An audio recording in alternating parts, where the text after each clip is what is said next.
బోనాల జాతరలో ఆఖరి ఘట్టం రంగం స్వయాన అమ్మవారే భవిష్యవాణి చెప్పడం చూసారా. ఈ సంవత్సరం అంట చాలా వరదలు, ప్రాణ నష్టం అయితే చాలా జరుగుతుంది అని అమ్మవారు అయితే చెప్పారు. రాబోయే రోజుల్లో మహమ్మారి కూడా వెంటాడు, మీరు మాత్రం జాగ్రత్తగా ఉండండి. అంతేకాకుండా అమ్మవారు చాలా ఆగ్రహంతో ఉన్నారు. బలిగంప గావు పోతరాజు అంటే ఏమిటి, చివరి రోజు అమ్మవారికి సెండ్ ఆఫ్ ఎట్లా ఇస్తారు, మన బోనాల గురించి తెలుసుకుందాం.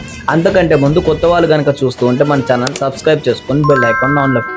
రంగం కార్యక్రమం స్వయాన అమ్మవారే వచ్చి భవిష్యవాణి చెప్తుంది. పవిత్రతను పాటిస్తూ పచ్చకుండపై అమ్మవారిని ఆహ్వానిస్తారు. వచ్చే ఏడాది మనకి ఎలా ఉంటుంది, లేదంటే ఏదైనా పాండమిక్ విషయాలపైన, లేదా ఇంకా అమ్మవారికి ఏమైనా కావాలా, ఆ ఒక్క రోజే అమ్మవారు మనతో కమ్యూనికేట్ చేస్తుంది. జనాలు మట్టుకు జాగ్రత్తగా ఉండాలి. కొట్టుకుపోయే ప్రమాదం కూడా ఉన్నది, అగ్ని ప్రమాదాలు ఉన్నాయి, వర్షాలు ఏడేడు కాదు ఈ ఏడు భారీగా ఉన్నాయి. జనాలు మట్టుకు కొట్టుకుపోతూనే ఉంటారు, వాళ్ళు ప్రాణ నష్టం కూడా జరుగుతుంది.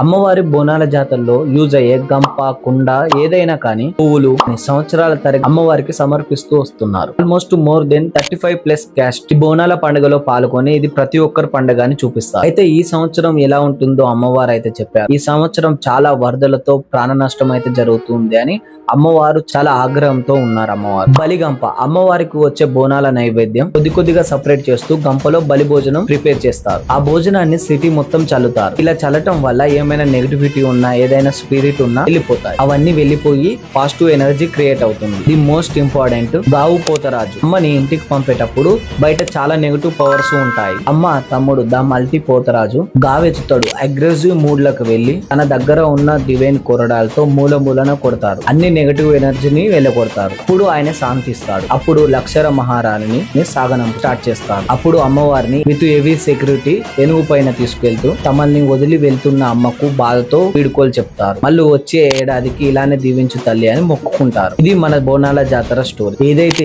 బోనాలు అంటే హైదరాబాద్ మొత్తం పూనకాలు వస్తుంది అండ్ నాన్ స్టాప్ సెలబ్రేషన్స్ ఉంటాయి. ఇలాంటి గొప్ప పండుగని కాపాడుతూ వచ్చిన పూర్వీకులకు గ్రేట్ఫుల్ ఉండాల్సిందే. మన బోనాల పండుగ గురించి ఎలా అనిపించిందో మీరు కామెంట్ చేసి చెప్పండి. ఇలాంటి ఇంట్రెస్టింగ్ స్టోరీస్ కనుక మీకు నచ్చితే మీ ఫ్రెండ్స్ అండ్ ఫ్యామిలీ మెంబర్స్ తప్పకుండా షేర్ చేయండి. కొత్త వాళ్ళు కనుక చూస్తూ ఉంటే మన ఛానల్ ని సబ్స్క్రైబ్ చేసుకోండి. మీరు చేసే ఈ యొక్క సబ్స్క్రైబ్ ఇంకొన్ని వీడియోలు చేస్తానికి నాకు మోటివేషన్ ఇచ్చినట్టు ఉంటుంది. దయచేసి సబ్స్క్రైబ్ చేసుకోండి. ఇంతవరకు మన వీడియో చూసిన వాళ్ళందరికీ థ్యాంక్ యూ సో మచ్.